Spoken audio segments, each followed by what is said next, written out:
வசனம்தான் பசியாற்றும் உணவு, பிரசனம்தான் தாகம் தீர்க்கும் தண்ணீர். வசனம்தான் பசியாற்றும் உணவு,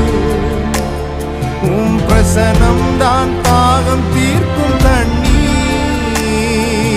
நீரே என் வெளிச்சமும் மீட்புமானே, நீரே என் ஜீவனின் பலனானே.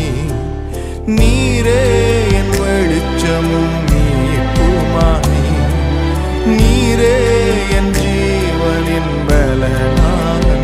நானும் அபிஷேக ஒலிவமரம், மாலயத்தில் நடப்பட்டவன், சமூகத்தில் வாழ்கின்றவன்.